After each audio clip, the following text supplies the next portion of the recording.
Back in 2012, AEG released Smash Up, designed by Paul Peterson. This game was all about answering those playground questions of who'd win in a fight, zombie dinosaurs, alien wizards, or robot ninjas.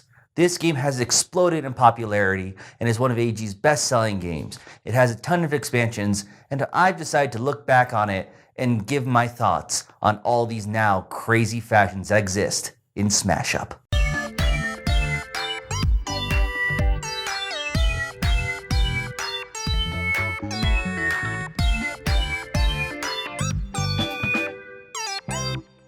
It's been quite some time since Smash Up first came up and I picked up that base myself. We started with 8 factions, we're now well over 70.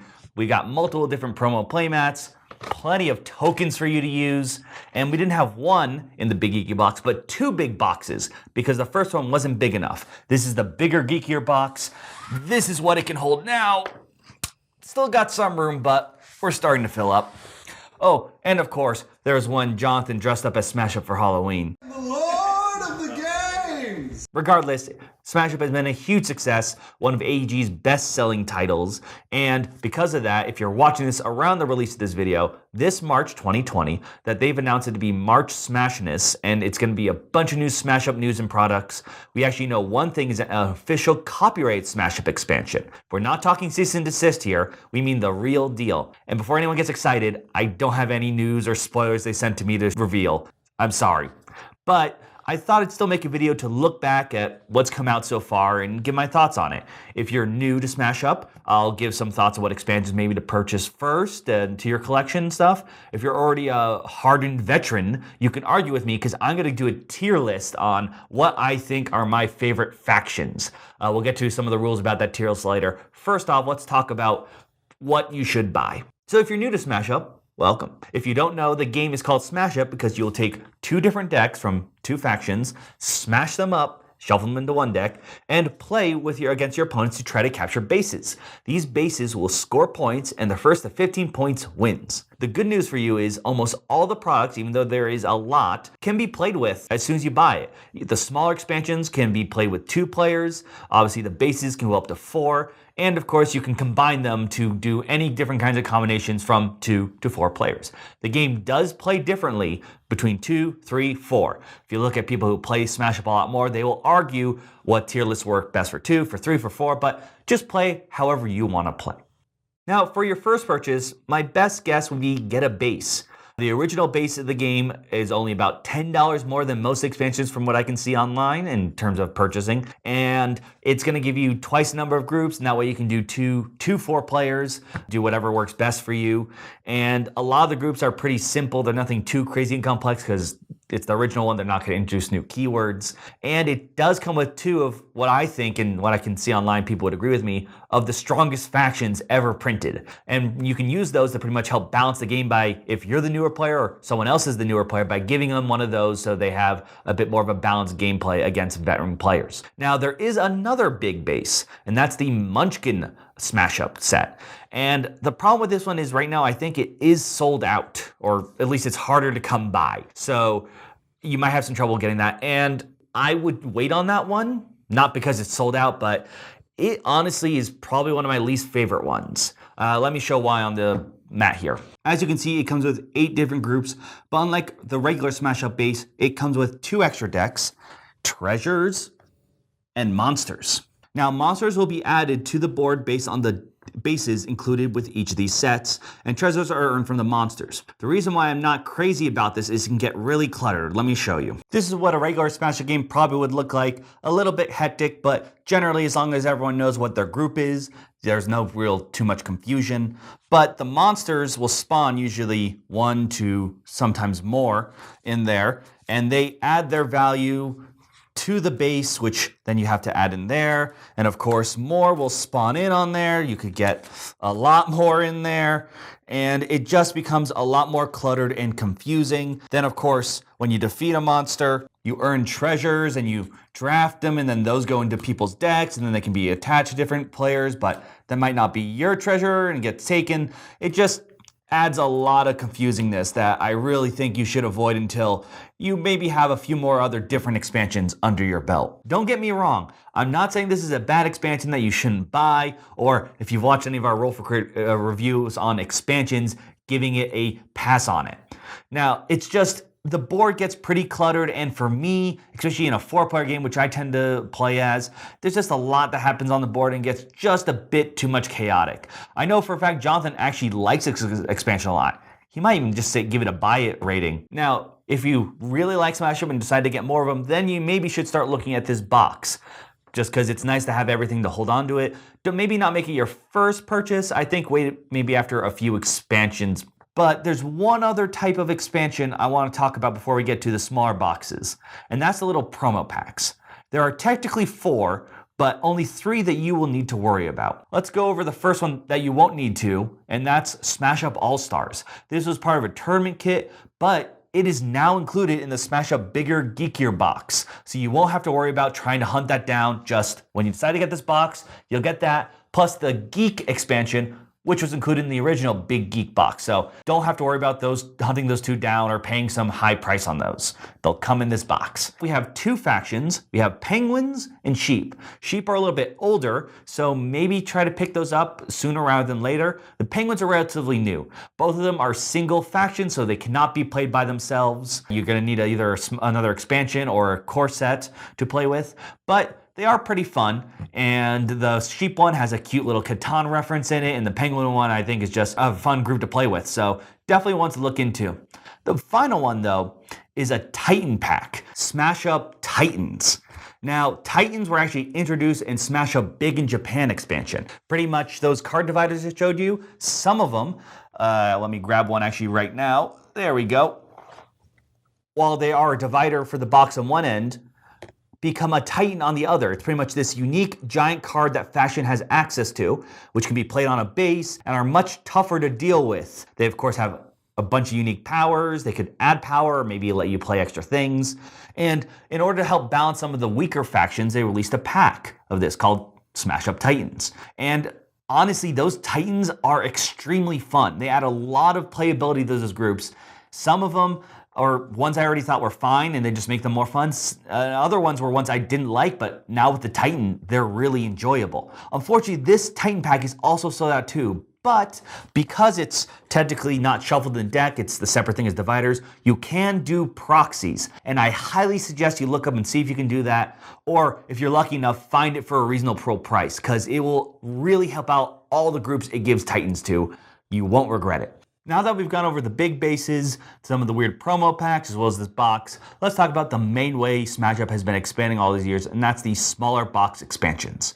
These come in sets of 4 to 5 new factions, each of course with a new deck and bases for you to play with.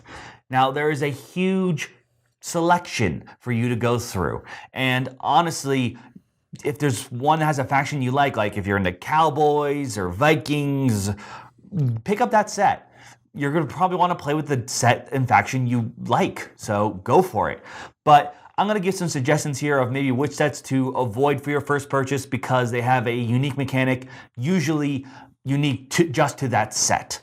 So in terms of adding new rules and mechanics, these are the sets you probably want to wait on when making your first expansion purchase. Starting off, we have the Smash Up Obligatory Cthulhu set. This actually adds a new deck similar to the Munchkin set. But unlike Munchkin, these cards will never really be played on the board, so there isn't as much table cluttering from this set. It adds the Madness deck, which adds cards that let you draw for an action, but at the end of the game, you'll actually lose points for Madness card in your deck. I actually really love this set because it's much harder to tell who's going to win because the person who hits 15 might actually have more Madness cards than the person in second. Next up is Smash Up Oops, You Did It Again.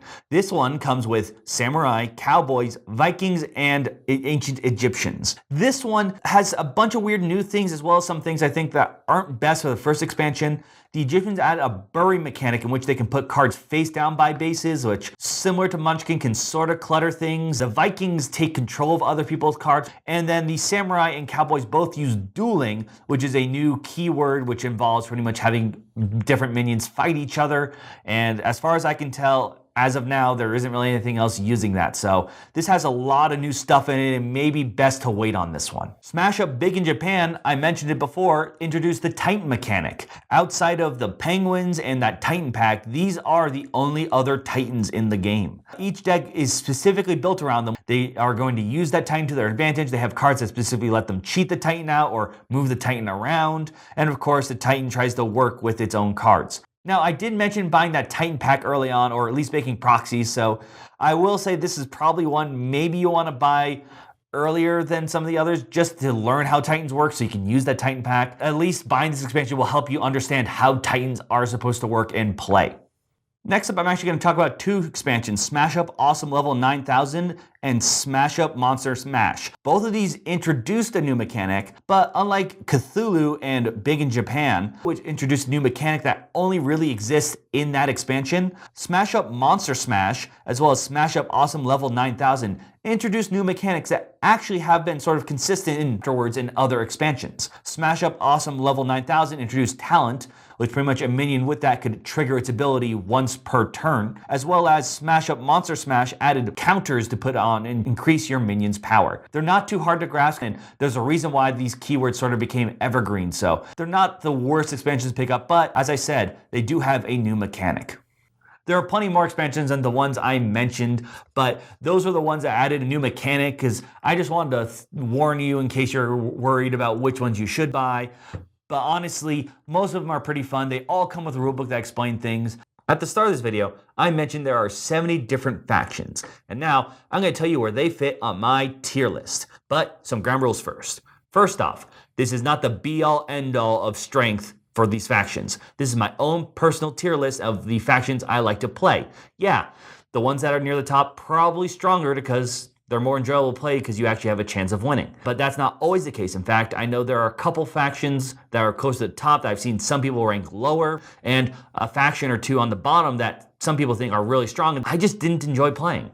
So don't get angry if I put your favorite faction that you think is really strong on the bottom or the one you don't like at the top. This is simply what I've liked to play with. You can make your own tier list, and in fact, I encourage you to do so. I'd love to see it. Second, I mostly play 4-player. I know some people prefer to say only play 1v1 or maybe 3-player, but look, I mostly play 4, that's how it is.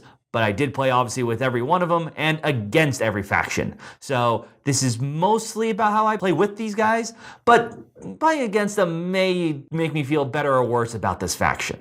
Finally, like I said, this is only up to date as of February 2020. The new factions I have not seen, have not played. That's why they won't be on this tier list. But without further ado, let me explain the tiers. We'll go through each one. First off, we got Pass. Pass is the bottom level, and this is the tier of just ones I really don't like playing with. I don't think they're super fun, and I probably am going to avoid them unless, I don't know, I'm making a video about Smash Up. They actually happen to fit into 2 groups. The first one is just, well, Smash Up Munchkin. It's not all of them, but it's the ones that really need to interact with treasures or monsters. I just wasn't having a lot of fun with them already, and these just seemed very specific and not really worth playing with to me when you have so many other fun factions. The other ones, on the other hand, come from a wide different group of expansions, but they all share a similar thing of where they have a lot of either unique action or unique creatures. And what I mean by that is no copies. Big example here is like princesses. There's only one of each princess in there, and that's the whole idea. They're all unique. I didn't really like them. And I know a big one here that a lot of people are going to be angry about is the Mythical Greek set. I know that one's usually considered really powerful, but it wasn't working for me whenever I played with it. I mean, I played against it, I've seen it do a little better, but I just don't care for these single sets at all, which is a little weird because I really like EDH and Magic, so I don't know what that is. Now, it's not every set that has singles. A couple of them did place better, but most of them just don't work for me. Next up is Try It. Now, this one is a little bit better than Pass It. Pass It, I'm probably like, I really want to play with them. Try them, I'll probably be willing to take one of those, maybe with one of the ones higher on my list, but more often than not, they've maybe hasn't been nearly as consistent as I would like them to be. They are a bit more varied. For example, all the other Munchkin ones are here, and I know some people would be shocked that Elf would be rated above anything, but I sort of found Elf to be funny in a 4-man group. The group hug sort of worked. I almost won a game with it. It is very gimmicky, but it was fun to play with. And then like the grouping's a little bit different here. Like all the discard ones are here. Ghost actually used to be my least favorite faction. But with the recent new Titan, I thought it was a lot better. But I can't deny those previous games. So I don't know if the Titan fixes everything, but it at least is not the worst. We got some other ones on here, like I know Canada from their recent World Tour sets. I love the idea behind it, but similar to a few sets we'll talk about in the next tier, they just feel like they're just creatures in power that never really had the power you need at the right time or the actions at the right time, or you need to play multiple and they weren't letting you play multiple. They just didn't give me that oomph I really wanted. I've also got a couple single ones like the Russian fairy tales and superheroes. I think they seem to work just a little bit better when I played them. And I also know superheroes is another one a lot of people like. I don't like this when they have the single group cards as much. I like to maybe have a couple copies here and there, a bit more at least. And then a lot of the moving ones are here. We got the pirates and as well as like the space roamers, tornadoes, the truckers, and the explorers. Sometimes they can work really well and you move in the right positions, but other times I just felt like, I guess everything's where I want it, so just stay there. It just felt like I wasn't getting as much power that I want from them. In particular, the Explorers, I think, has the only Titan I really don't like. The Boulder I just find to be annoying and not fun to deal with compared to all the rest. Pirate Woman wasn't as great either, but I don't think that one... The Explorer's Boulder is really probably my least favorite Titan. We also got the Tricksters and the Vampires, Grandmothers as well. Those are just never really fell in love with. You know, they got some moments when they worked, but other times they're just sort of there. 80 Critters is like one like it seemed to work well, but sometimes you just don't get those cards you need. And the Egyptian one is just the burying. I can just find sometimes annoying, or I'm like, all right, this is my bury. Especially if you get their location where anyone can bury. It's like, there's 4 different bury slots here and just can be a little annoying, that's all. Next we got Fine, which probably could have picked a better word, but that's what I'm sticking with now. This is my middle of the pack pretty much. These are like, I tend to enjoy them like more often than not. They do what I want them to do. They have some fun things in there, and there may be a couple things up here that got pushed up because I like their theme, or even maybe pushed down from higher ones because I don't like their theme. So starting off, we got the Samurai and Cowboy. I really love those themes. I mean, when they first did the fan voting, I was trying to push hard for Cowboys, but it wasn't meant to be. The dueling aspect is cool, but a lot of times it just felt like I was either using up cards or not, but like they were already stronger anyway, so there's no point to duel that creature. But it's still really fun to do, and they have some, if you get it right, it worked well. Next up, we have Anansi Tales, the Vikings, and Ignobles. At first, I thought I wouldn't like any of them, but each time I played them or had someone else playing with them, it felt really interesting to see what would happen. Like, in particular, not the Vikings ones as much, but Anansi Tale, like, okay, now I have these actions in my hand, or who can I give this action to who'd least be able to use it effectively? And of course, the Ignobles had, now with their new Titan, I thought you could do a lot of fun shenanigans with it, so I really enjoyed that. Next up, we got the Dinosaurs, Werewolves, and Kaiju in a grouping. Now, these are all pretty much just power, and that's what they're about, except the Kaiju being all actions. That was really annoying at first, but I pulled through with the Kaiju more often than not. I don't know how, why, when he does work, he does work. The dinosaur one is honestly a little bit high on this list because I love dinosaurs, in particular the King Rex. I think that 7-drop is fantastic. But a lot of their actions just don't seem to be that good. It's like, give power for a turn. It's like, I'd rather draw a card or maybe play an extra minion to get that power on there. The werewolves have felt like very similar, but I will say their new Titan is really good. It pretty much lets you do an extra talent, and it comes with its own talent. So honestly, it's only lower on here because I don't really like playing the werewolves as much, but that Titan alone would probably, like, if I mix it with anything, I'm just going to play that Titan and use other cards even if I don't like the werewolves. Next up, we have Miskatonic University. It's my least favorite from the Cthulhu set. I do enjoy most of those cards. Like I said, I like the Madness ability. It's not a bad one, but I just think I like the way the other sets use it better. Disco one, that's another one where they each have unique actions. They have multiple minions, but it was a lot of fun. And it was a pretty, honestly, that 70s expansion really surprised me in how much fun I was going to enjoy those factions. We've got the Magical Girls one. That's another unique one with different characters, but some reason it didn't seem to hurt as much and annoying, or at least when I played it. Same thing with the Musketeers, also from World Tour. That one I felt like, unlike almost all the other unique ones, like the Magical Girl ones, there's one that specifically that helps you draw, one that helps you kill. It felt like most of the Musketeers were just, did you play an action on me? Great, I'm going to give you a bunch of stuff. Like, I didn't feel like I needed a certain Musketeer. It was just make sure you have actions, play it on them, and let shenanigans flow. Then we have the Vigilantes. This is another unique one, and I don't know why, but they just worked well for me.